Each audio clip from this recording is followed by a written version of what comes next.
Hi, my name is Siti Aisyah binti Ahmad Bakri and my matric number is 2111972. We are from group 9 from section 8. So in this video, we will be talking about topic pure monopoly. So you can see in this slide, we are talking about topic pure monopoly. So I will begin with my part, which is introduction. I will explain what is pure monopoly. So a pure monopoly is a market in which one company has over the entire market for a product, usually because of barrier to entry such as a technology only available to that company. The goal of this topic is to show how a monopoly determines price and quantity for its maximum profit. Pure monopoly exists when a single firm is the sole producer of a product for which there are no close substitute. For example, are public utilities and professional sport leagues. So as you can see, I put some characteristic of pure monopoly. So first is a single seller, second is unique product, third is the firm is the price maker, and lastly is the entry or exit is blocked. So there are a few subtopics regarding the pure monopoly that we will discuss together in these slides, which is barriers to entry, price discrimination, economic effects on monopoly, and Islamic views of monopoly. Hi, Assalamualaikum.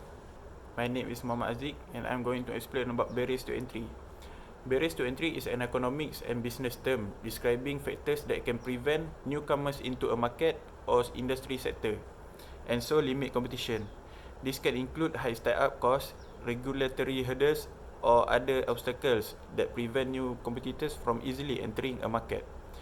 Barriers to entry benefit existing firms because they can protect their market share and ability to generate revenues and profit.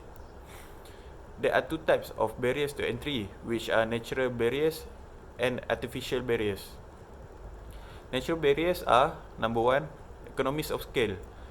If a market has significant economies of scale that have already been exploited by the existing firms to a large extent, new entrants are deterred. Number two is network effect. This refers to the effect that multiple users have on the value of a product or service to other users. If a strong network already exists, it might limit the chances of new entrants to gain a sufficient number of users.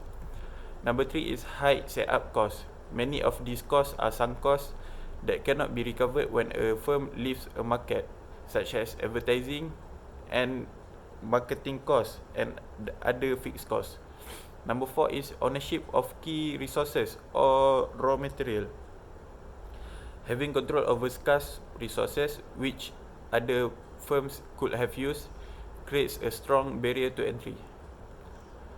For artificial barriers to entry are, number one, predatory pricing. A firm may deliberately lower prices to force rivals out of the market. Also, firms might take over a potential rival by purchasing sufficient shares to gain a controlling interest. Number two is limit pricing. When existing firms set a low price and a high output so that potential entrants cannot make a profit at the price.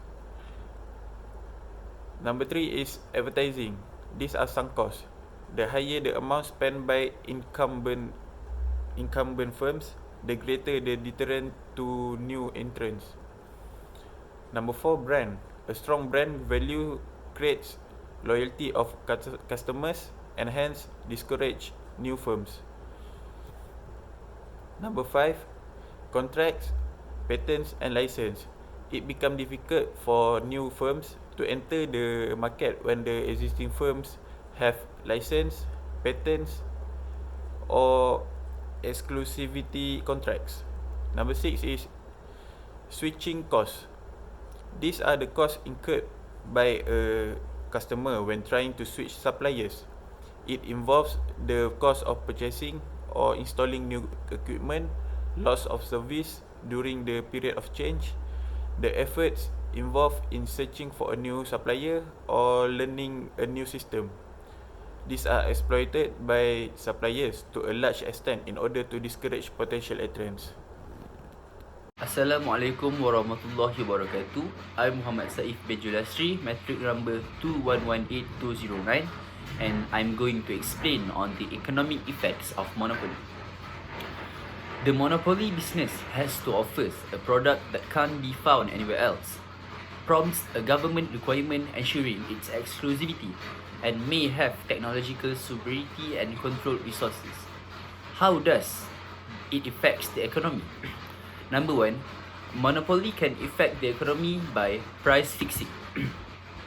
Since monopolies are loan providers, they can set any price they choose. That's called price fixing. They can do this regardless of demand because they know consumers have no choice. It is especially true when there is an elastic demand for goods and services. That's when people don't have a lot of flexibility about the price at which they will purchase the product.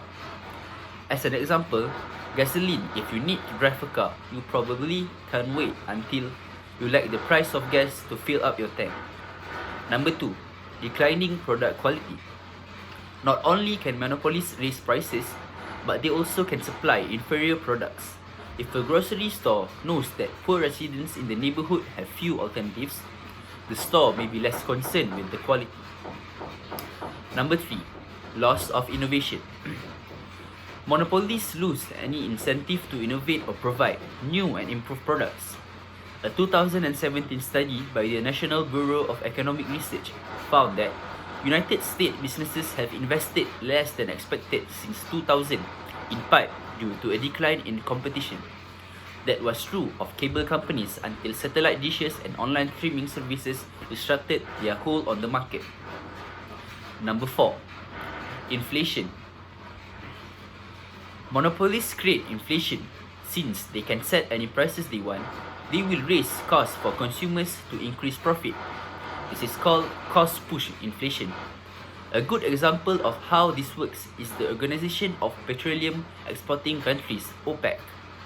The 13 oil exporting countries in OPEC are home to nearly 80% of the world's proven oil reserves, and they have considerable power to raise or reduce oil prices. That's all from me. Thank you. Hi and Assalamualaikum. I am Nisa and today I'm going to explain about price discrimination. So what is price discrimination in monopoly? So it is a selling strategy that charges customer different prices for the same product or services based on what the seller thinks they can get the customer to agree to.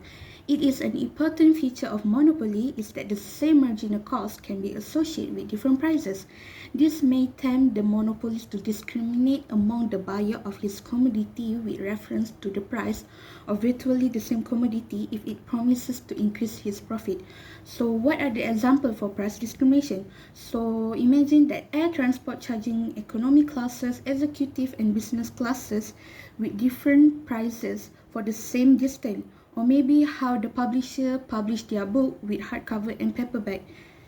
That are some part of the example for price discrimination. However, a monopolist can only exercise price discrimination if following the condition obtained in the market. So what is the condition? Firstly, the market has buyer segments such that the price elasticity of demand for the monopoly product in one segment is greater than the other price.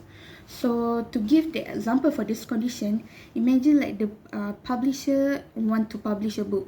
So there the publisher can publish a book with hardcover. For what hardcover can do? Hardcover can target libraries that can afford to pay higher price for a book for durability to hold it on the shelf over a long time period of time. But on the other hand, students need the book at lower cost. Their object often not being built up to collection. So what can they do in this situation? Publishers know that more copies of a book can be sold at the relative lower prices by publish the book with maybe made by paperback. So the next condition is it is not possible to transfer the commodity from one segment of the market to the other for resale, assuming that transport costs between the segment equal to zero. Note that air transport passengers classify themselves into various classes through purchase of ticket, while the goods are classified into categories for charging different price. Why? If this condition are fulfilled, a monopolist can charge a higher price of his product in the market segment where the demand of it relatively less elastic to enlarge his profit. Also note that the marginal revenue in both segments of the market must be equal. Otherwise, the monopolist will be transfer unit of product for sales from where it's low to where it's high to increase the profit. So that is the explanation about price discrimination in poor monopoly. So let's now move to the next subtopic. Hello, Assalamu alaikum. My name is Ansab Zamilu Eliabaram Abdul Subhan. My metric number is 2021619. I'm going to be talking about Islamic views on pure monopoly. So, commodity and factor prices have been determined in the market since the beginning of indirect exchange in pre-Islamic times. Islam acknowledged this social arrangement and modified it to meet the Sharia requirements for the Islamic economic system. But pure monopoly, according to majority of the scholars, is haram in Islam. So why is it haram? The monopoly will have enormous power to raise prices and control the supply of goods and will be a torment to the people. Monopolies have a range of socially and economically harmful effects. Monopolies also increases the gap between the rich and the poor, which means the rich get richer and the poor gets poorer. They also deny opportunities to others to participate in certain type of businesses. This stifles the innovation and hampers the attainment of social, economic, and political objectives. Monopolies lead to the lethargy and complacency. They have a winner-takes-all approach. Also, regularity actions that sanctions monopolies amount to beggar-side neighbor policies. Monopolies reduce the output and rise prices. By raising the prices, they add to inflation. By reducing output in order to rise the prices, they also reduce employment. As a reduction of output means that fewer workers will be required. These all imposes hardship on the people and constitute compelling reasons for outlawing monopolies. So in short, monopoly is haram in Islam because of the reasons which I just gave. Thank you. So we are at the end of the topic. So in conclusion, pure competition and pure monopolies might not be sustainable in future. Traders in pure competitive markets will seek to differentiate their products, whereas new entrants will cause monopoly powers to cease for pure monopolies.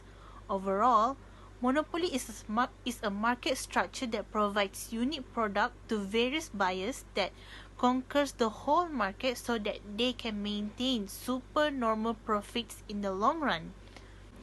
Overall, monopoly itself is neither good nor bad. Its merits and demerits in particular case have to be evaluated before passing judgment.